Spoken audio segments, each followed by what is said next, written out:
This is Rob Kilmer. We have a Democrat in the White House. Democrats control Congress. We're in the middle of one recession and two wars. During these critical times, you would think that America's most prominent conservative would take every opportunity to convince Americans that his way is the right way. You would be wrong. And that's what we're going to talk about this week on You Defend It.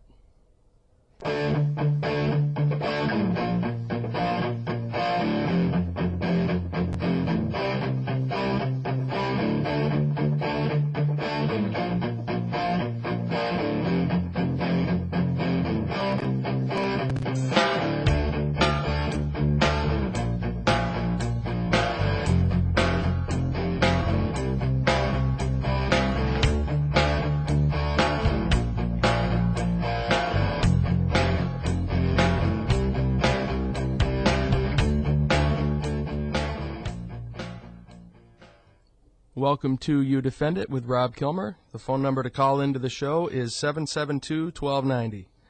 As always, callers to the show will need to take a position, be able to defend it with an argument that is factual, not emotional. And if you can't make your point without insulting someone, you can't make your point on this show. Callers and guests on the show are going to be treated with complete respect. For my part, I will ask questions that matter and give people the opportunity to answer. My website is www.youdefendit.com. That's youdefendit.com. You can give me your comments on the show anytime. By Friday of each week, I will have the topics up to the next show. You can also visit my blog through the site, as some of you have, with respect to what I'm going to talk about today. You can read my posts and leave your own, and the lineup for the Sunday talk shows will also be posted through the blog on Saturdays, or through my website on Saturdays. Okay, well, this was an important week for this show, and I think for this country. I think a defining moment occurred. As you know, I started this show about 18 months ago, disgusted with the way that political issues are handled, are discussed in this nation. How it is we go about the business of discussing America's issues, America's problems, current events, all of it. And I have made it my mission to force our public figures to debate, openly debate. Now, I just want to review where America is right now. Government labor reports released yesterday show that the U.S. unemployment rate rose to 8.1% last month. That's a 25-year high. A Commerce, Georgia-based Freedom Bank of Georgia was closed by regulators yesterday. That is the 17th bank failure of the year, according to the FDIC. 2.3 million homes have been foreclosed so far in 2009. 2.3 million. Up 81% since 2007. Our national debt is over $11 trillion. We are fighting two wars. The Taliban have officially been given safe harbor in Pakistan. Iran is now believed to be capable of producing a nuclear weapon. On the congressional front, this country is going down in flames because the Democrats don't have a single ounce of spending restraint and the Republicans don't have a single new idea.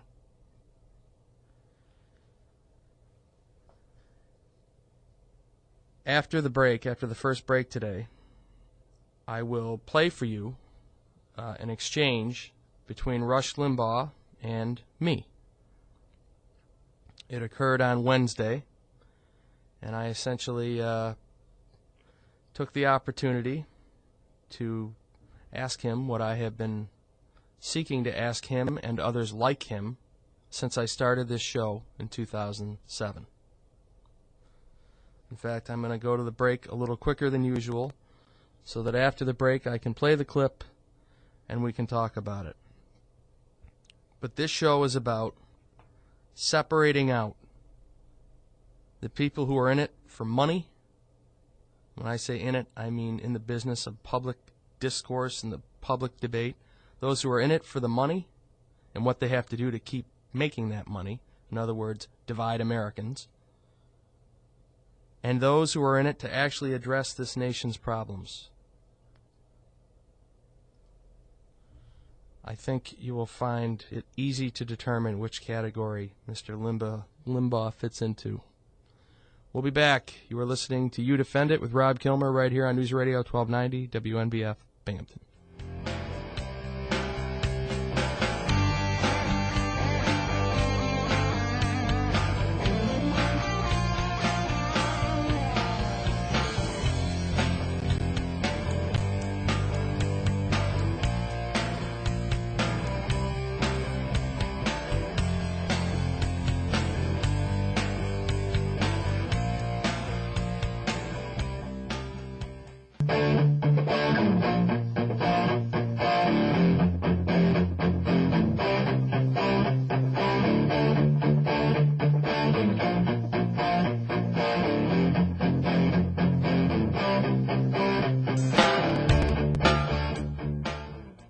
Welcome back to You Defend It with Rob Kilmer. I got a caller right now who's calling about the presidential helicopter, and I just want to let him know that I'm not going to be able to get to that for a little while. If you want to call back, I got this next segment till 8:30. I'm going to be talking about the exchange I had with Rush Limbaugh on Wednesday. So getting to that. Against the backdrop I laid out before the break, that being the crises, the multiple crises this nation faces, on March 4th, Rush Limbaugh challenged Barack Obama to a debate. I was stunned. I was able to get on Limbaugh's show almost immediately after he issued the challenge. And I then asked him what I consider to be the most important question in media today. And it did get a little tense at times, but here it is. Beyond some of these cheap little propaganda sites disguised as news sites, who's next on this program? Rob in Binghamton in New York. Nice to have you on the EIB network, sir. Hello. Hello, my name is Rob Kilmer, and I heard what you said about debates, and I have a simple question for you. Yeah. Yes or no, are you willing to debate the future of this nation and defend your position one-on-one in prime time, national television, with a prominent Democrat, whether it's Barack Obama, Bill Clinton, Rahm Emanuel, whoever? I'm not talking a radio interview. I'm talking the real thing, a true debate. Are you willing to do it or no? I established the terms. The terms are the President of the United States. It's he who is attacking me. I thought it was Rahm Emanuel. Well, who does Rahm Emanuel work for? Well, it's Rahm Emanuel as opposed to Carville and Magala. They're just pretenders trying to get rich again on the back of my fame. So it has to be on your terms that you will defend your position, and you want to convince everybody in the nation that you're right, as long as it's on narrowly defined terms. Why would I want to give a television network, any television network, which for the last number of years has done its best to trash me, any of them, why would I want to give them the benefit of this? I made my offer. It doesn't. Well, wait a minute. I thought it was about what's best for the nation. It kind of sounds like what's best for Rush Limbaugh. It is.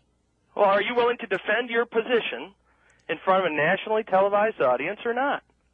Not radio, not where you control the format. Have the guts to take your position out there, risk it. There is Convince no people format. You're right. Are you willing to do it or not? There is no format. You missed. There is no format that I create. It will be a standard debate, just like they do on television. No, on television. 3 hours. No. Why not? Well, I'll do 3 if he wants to stay that long. I'll do 6 if he wants to stay that long. National television. Not radio. I can put a camera in here. I don't care. No.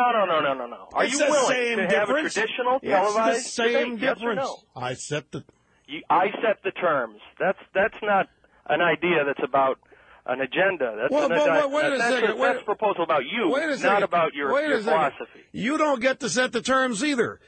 Last I knew, President Obama has done all kinds of debates where the agenda has not been set by him, where the agenda has been set by Tom Brokaw, or whatever the moderator is, Gwen Eiffel or something.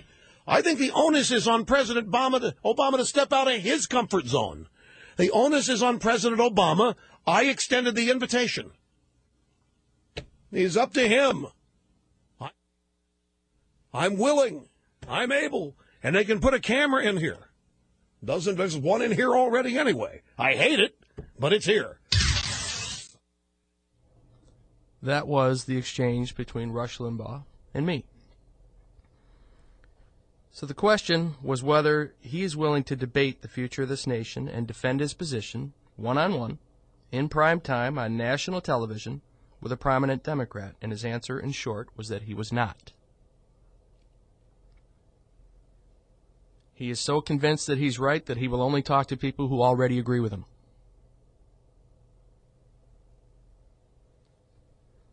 As you know, I have been chasing this issue since I started this show 18 months ago. As you also know, this show is dedicated to separating those people on the right and the left who want nothing more than to pit American against American for profit from those who care about this country enough to engage in factual, rational debate concerning the myriad of issues that confront us. It is amazing to me that the story of Rush Limbaugh's challenge has been reported without a single reference to the fact that he then refused to do it anywhere other than his own studio. This has got to be like the first time in history that a guy issued a challenge for debate and then within an hour essentially said he won't show up for it. Unless it's in his home, unless it's in his living room. The collective reluctance, in my view, to call him out as someone whose only interest is to inflame those people who already agree with him constitutes journalistic malpractice. He is only willing to debate the President of the United States of America between noon and 3 on the radio. Here's my question. Rush Limbaugh, and I'm singling him out today because I talked to him, but he's not very different than people on both sides who prey on your fears and make you angry and make you hateful of anybody who doesn't agree with you. Here's what I don't understand about Rush Limbaugh. Actually, it's what I do understand. His claim that he is on a mission to change every mind in America is a rank fraud. It is a joke. The joke is on us. He essentially whined that he won't appear on networks that don't like him. Presumably that's because they don't agree with him and their listeners don't either. Well, here's my question. Now think about this. If he's real, if this isn't all just one gigantic con by him, if he really is on a mission to change every mind in America, then he would insist on only going to those places where nobody agrees with him. You can't change minds when you rig it so that you only speak to people who already agree with you. Make no mistake, Rush Limbaugh is not in the business of convincing anyone he's right. Rush Limbaugh is in the business, and a very profitable one at that, of inflaming people who already share his views. That's it.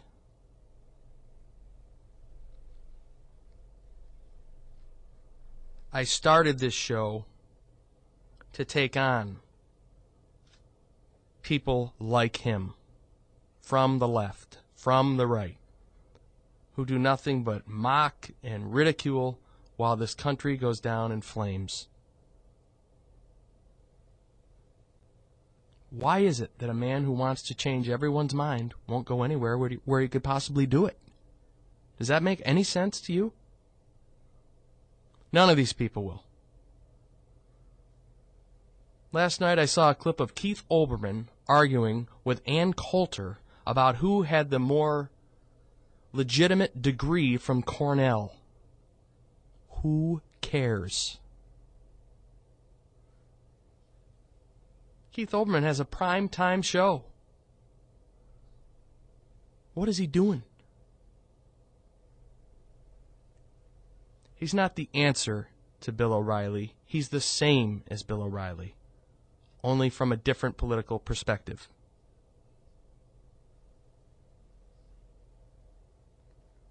You can't answer someone unless you engage in the conversation with them.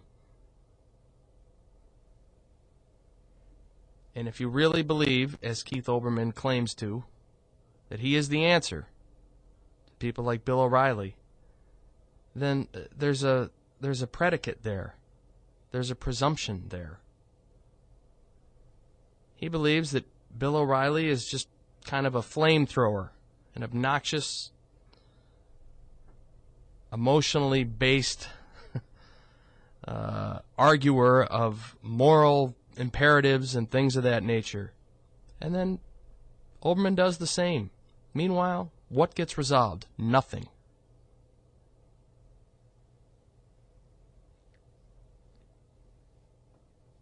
Rush Limbaugh has never debated anyone, ever.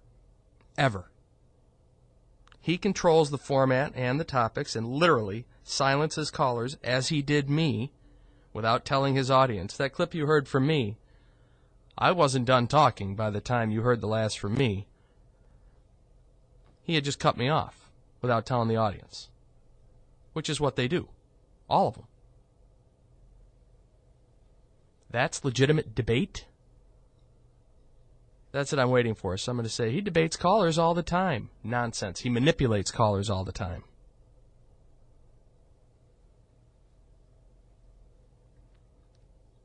People like him, on the right and the left, inject their anger and their fear-mongering, and then don't have the courage to come out from behind their protective formats.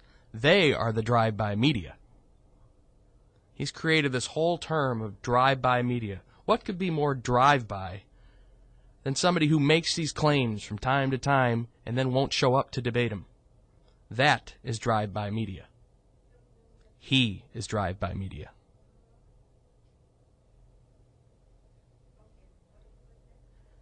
These are serious times in the United States of America. These times cry out for serious people. Rush Limbaugh is not one of them.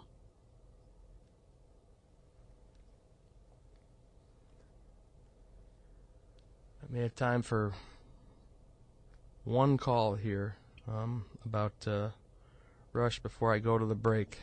Maria, are you there? Maria, are you there? I don't have her. I'm not able to pull that one up just yet.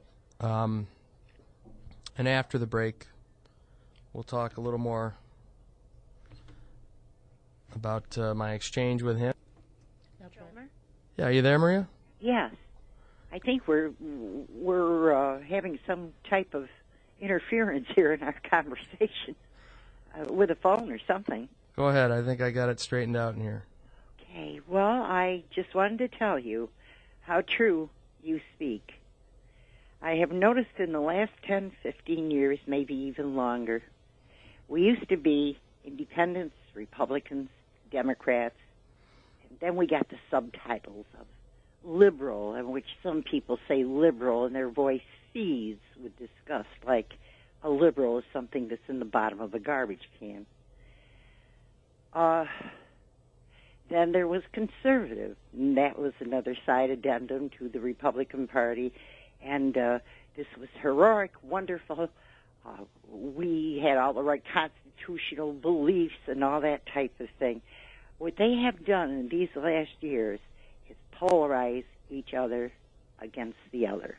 I don't know if that's put correctly. I only want to say that anything that harms the United States of America, where we are all Americans, harms the liberal, harms the independent, harms all of the people. If you're American, begin to think American, because this country is in the most jeopardy that it probably has ever been in its history. While they bicker back and forth, polarizing each other, turning us one way or the other with their manipulation, there are outside influences that have a great deal of credence and lend a great deal of danger to the country that we have known all these years. And I hope to God people realize something, that anyone faction in this country that's harmed by the other, that sways the other, hurts all of the American people for God's sakes, and that's what we are. We are Americans. Thank you very much for the call. Have a great day, You too. Thank you for that clip that you played.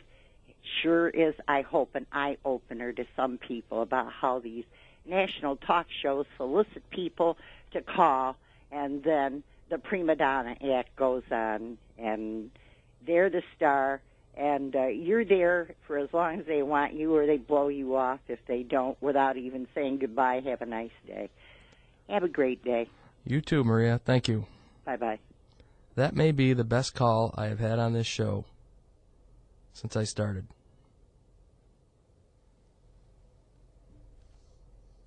She's right.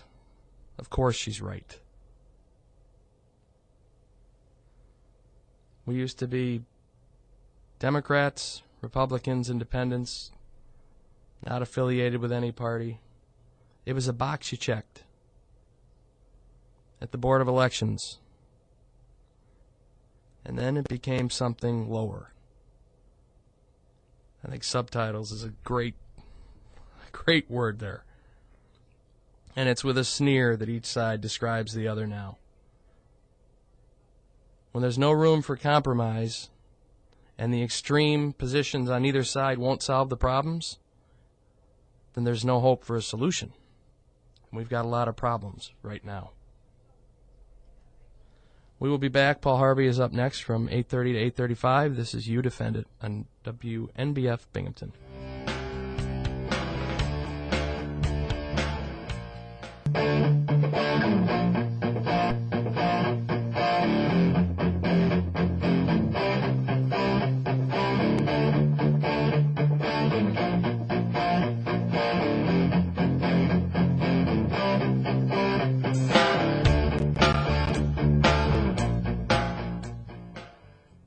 Welcome back to You Defend It with Rob Kilmer. The phone number to call into the show is 772-1290. I do want to get Jim up on the line, who's been very patient. Jim, you there? Oh, hi. First off, Rob, I just wondered how you ever made it through Russia's screeners. I've been trying for a decade with no avail. I told them that I wanted to talk about debates, and I wanted to know who it is Rush thought wasn't debating that should be. And they put me on. Incredible. And this is the first time I've ever heard a caller fluster him. So compliments on that. I totally agree with your point of view on that. Rush, I think he's kind of hiding behind conservative values a little bit and corrupting some of the good intentions in place of hate and prejudice, unfortunately. If you're Rush Limbaugh, and this is the problem, and I know you called to talk about the presidential helicopter, and if you do still want to talk about that, we will. But the problem with Rush Limbaugh is the dynamic that is set up. You got to understand that he is much better off with a Democratic president than he is with a Republican. He doesn't like to play defense. He doesn't like to defend a Republican president. That does not energize his listeners. Being able to attack a Democratic president, that's when he became popular. His popularity soared when Bill Clinton was president. He needs controversy. That's how he makes money. He is not in the business of solving problems. He is not in the business of agreement or consensus or compromise. He is in the business of controversy. He is in the business of ridicule and mocking and disparaging. That's the only thing that gets a crowd going. Well, it's almost like he's trying to bring back a climate of fear and hate that existed in Germany back in World War II. I mean, they hated the Jews, but now it's like he hates the liberals. I think he would. He's like the guy in The Wizard of Oz behind the curtains, trying to operate the controls. And when you see who he really is, it's a whole other story. I just don't think he can have it both ways, where he claims that he's on a mission to change every mind in America, but he won't go to a single place where he could do it. And when he says he has 20 million listeners, that's about 6% of the population. Ditto heads, they call them. Right. I mean, I see them as sheep, followers. He's got, we're a country of 300+ million people. And he's hiding behind conservative values.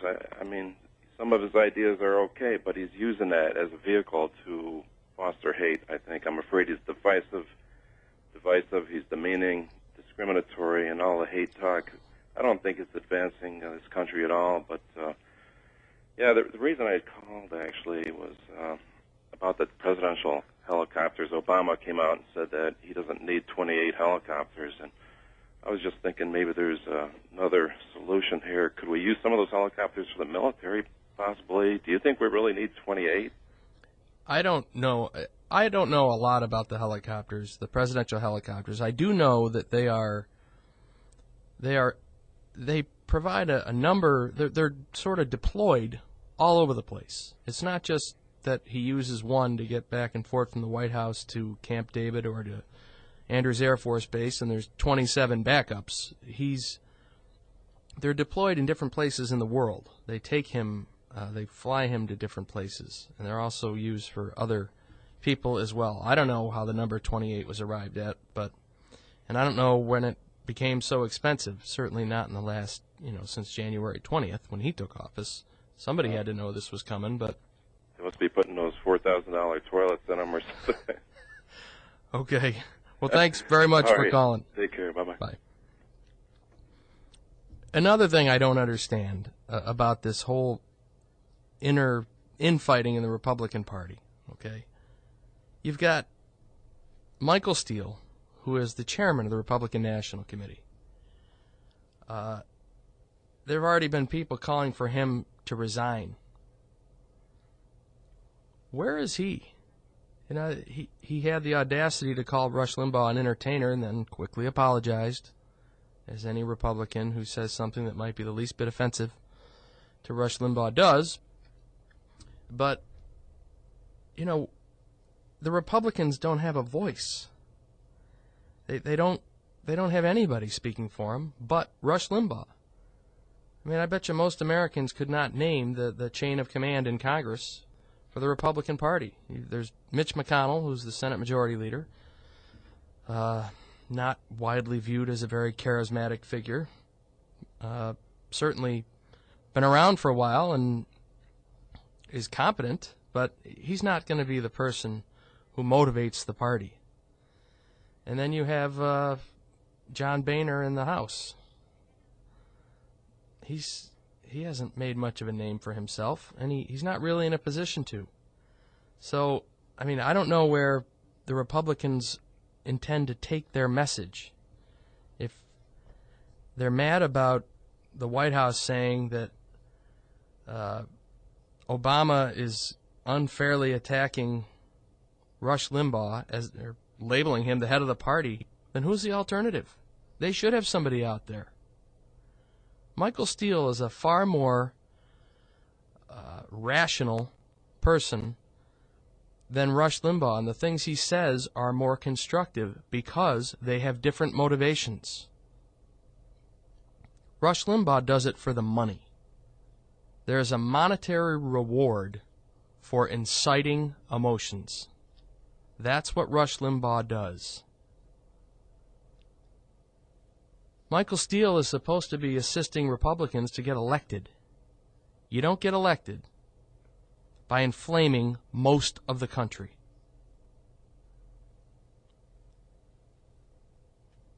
Rush Limbaugh's approval rating is lower than that of Jeremiah Wright's. And that is why the decision was made at the White House to make him the head of the Republican Party. If he's going to claim to be the head, and he has, he's the last conservative standing, then Obama said, fine, you're the head. You're the head of the Republican Party. It's because the things he says offend more people than they convince, because they're not intended to convince anybody of anything. The things he says are intended to motivate the people who already agree with him. That's not how you win elections. If Michael Steele gets everybody who already voted for Republicans to commit to doing it again, they'll get destroyed in 2 years again. They've lost the last 2 rounds. The strategy has to change. You've got to get more voters. Rush's comments are not designed to get more voters.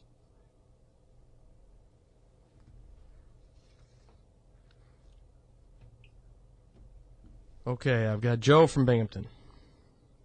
Hello? Hello. Oh, Welcome to the show. Welcome. I first would like to say I've been listening to your show for 18 months, and I got to say it's the greatest show I've ever heard. Please believe me. I hope it's not the only show you've heard in the last 18 months. Well, in a way, I listen to someone, but I'll say this. Let me say this.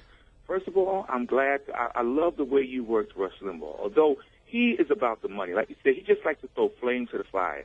That's all he likes to do, and he's about the money in general. Now, let me say this quick. Here's what I'll say with our country. One of the problems. I was listening to you giving the situations that we're in. One, I'll say this quick. One, with us going to Iraq, that was wrong. Okay. We're supposed to get out of there now. Barack Obama's saying we'll be out of there in a year or two.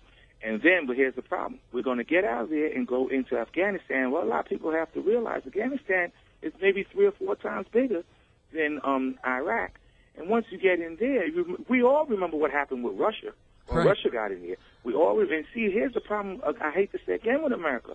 Whoever these politicians that's talking, not even that. I hate to bring up Bush too, because Bush had a lot of problems to do with it too. But in general, what was talking to these presidents? They're telling them one thing, and they're telling them, "Oh, we could win this war, we could win that war." But what they're not thinking about is the money you put into this war. That's one part that has this country depleted. The money we spent, and then remember, we're supposed to build up Iraq. How are we going to build up Iraq? We're getting out there. We're supposed to build up. When our roads are all depleted, our country's got financial problems. Again, like I said, we need what I feel we need to do. We need to get out of Iraq right now. We need not to go into Afghanistan at all.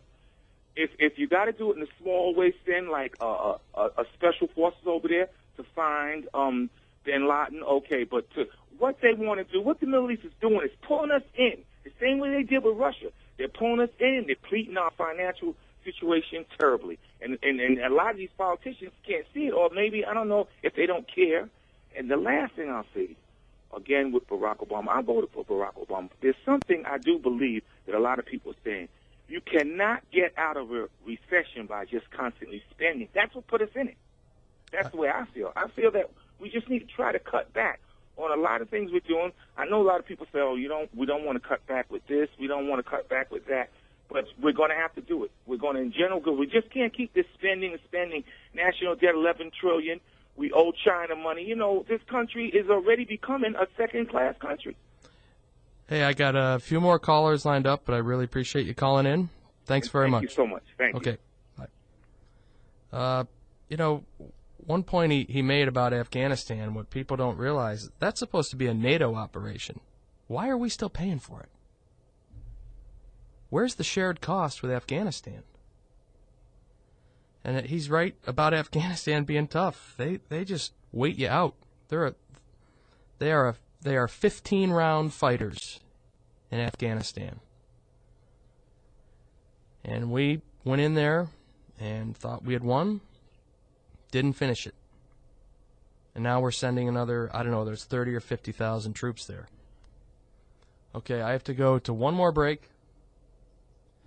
And then I will get to, I got a couple more callers lined up, and I will get to those before the end of the hour. But returning to the Rush Limbaugh problem, I just don't see where you can claim to be advocating on behalf of a philosophy or an ideology, but unwilling to actually do it in public.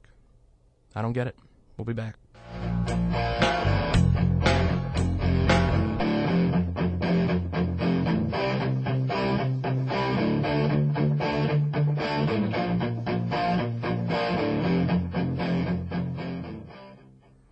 Welcome back to You Defend It with Rob Kilmer.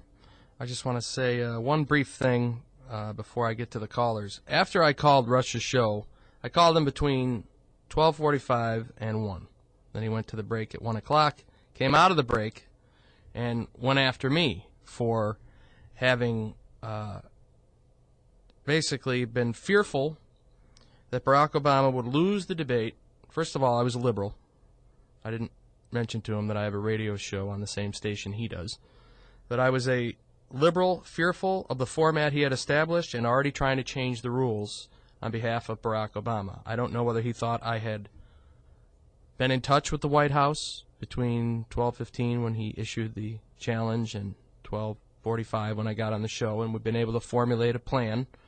It's going to be implemented by me and others. You know, that's how ludicrous all this stuff is. The whole liberal thing, and liberals are trying to do that.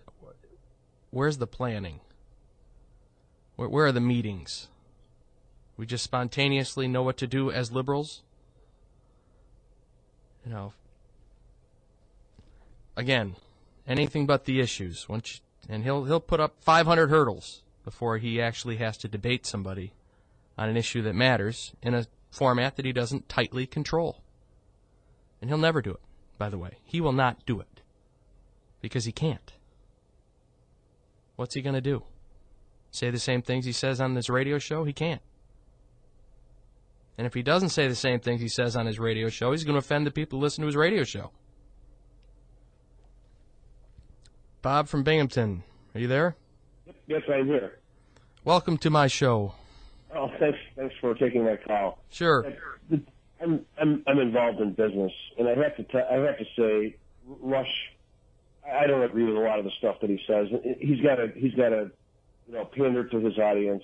I mean, that's his job. He's got to sell products on a show. I understand that. But that is the point. I mean, that's why I don't think he can have it both ways. And all these people are the same. There's a couple things that he says which are very accurate.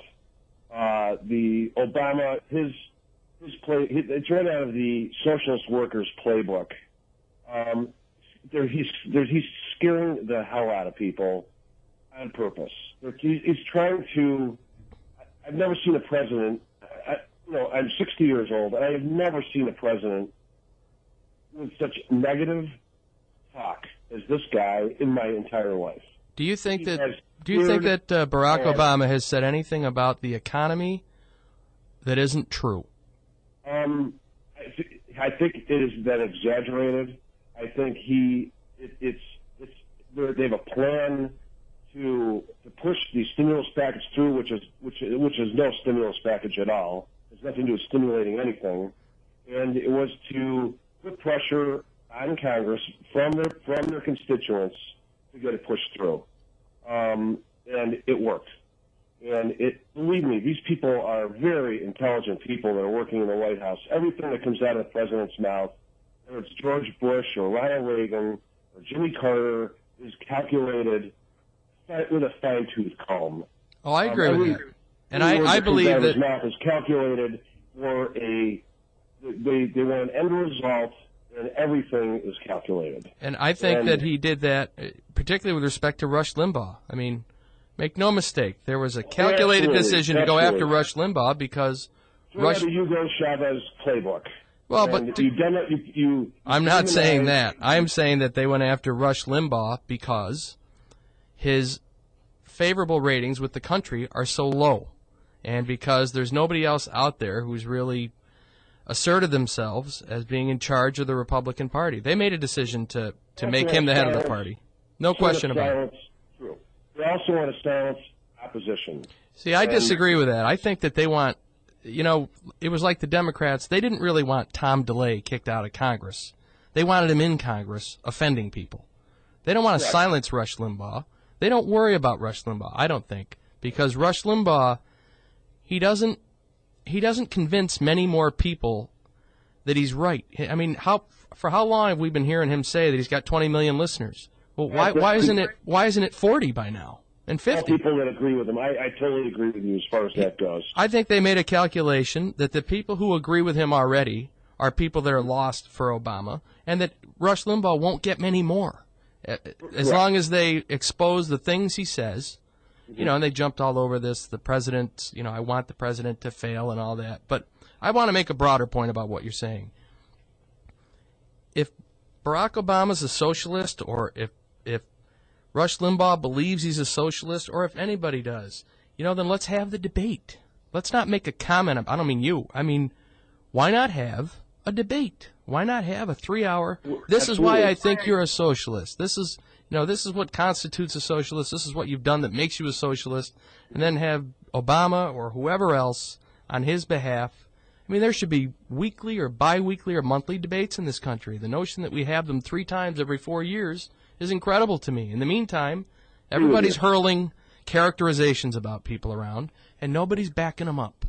I think that if you watch the British Parliament, which is on Sunday nights on PBS, where they have, Parliament meets, you've got the Prime Minister, right. opposition. Absolutely. Fantastic. I mean, that is fantastic. Right, and you look how many times Tony Blair went at it, in a big room, literally having people yelling at him from behind, turning around. I mean, I would like to see something a little more civil than that, but at least they engage. It's fantastic, and I think that would, like you said, the division in this country, the wedge is being driven deeper by this president and his staff like I've never seen before, and it's all a calculated outcome, which is to get as many people dependent on the government as possible, as FDR did. FDR lengthened the Depression on purpose. It was all done for a power grab. It's all about politics. It's all about ensuring. Well, let me put it this way. I got two more callers I want to try and get to. I don't know if I agree with you on that, but I would look forward to an opportunity to see people, nationally recognized people who do share that view, hammer it out. Thanks a lot. Thank you very much for calling.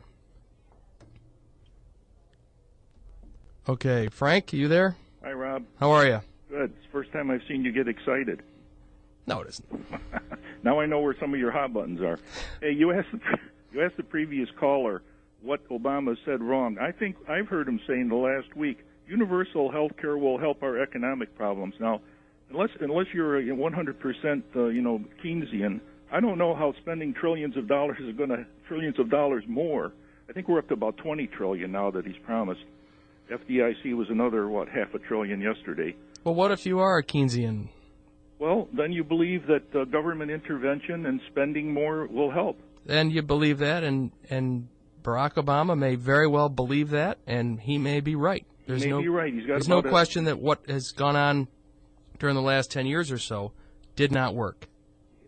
I agree with you. Spending, and guess what? George Bush threw $150 billion stimulus at the program, and it didn't work. So the Democrats, this is like Bush 3 coming up. Instead of $150 billion, we're going to spend trillions. And here's my point. Again, it's the broader point. Let's have the people who think that it is going to go down in flames, that the country is going to be worse off for Barack Obama's efforts. Let's get them out there on a Sunday night. At 8 o'clock on national television. I actually was on the phone with CBS this week and said, why don't you consider having, I sent them the clip of my exchange with Rush Limbaugh, why don't you consider debates on Sunday nights at 7 o'clock? And there was this silence. And I said, 8 o'clock. So as not to interfere with 60 Minutes, the longest running show, the most successful show in history. I just have one suggestion. Could you extend the same invitation to President Obama and see what kind of a response you get? Yes. Excellent. Because you are a fair guy. You don't cut people off and then do a 5-minute diatribe on them like some of the other local shows do. When I see that, I stop calling. Well, Limbaugh, he spent a good 5 minutes on me after the break. Bad. Dennis Miller and Jay Severin were national exceptions to that, and I know that for a fact because I called them. And unfortunately, Dennis Miller got bopped off, 2 or 3 months ago. I used to listen to him every day. Okay, well, thanks very much for the call, Frank, and I will do that. Bye-bye. Bye. The odds of me getting Barack Obama on the line are slim, but I will. I'll make the effort either through my senators or some other way. But I'll make the effort and report back as to what progress I'm making. I don't think this country has ever been in worse shape in my lifetime. And I don't see it getting any better with people who claim to have the answers spitting them out in the most inflammatory way possible and then refusing to back them up in public. I've been waiting a long time to ask Rush Limbaugh that question, and I did. And his answer was what I knew it would be: no. And why is that for somebody who wants to convince everybody that he's right? it's because he doesn't. He wants to convince the people who already agree with him. We'll see you next week.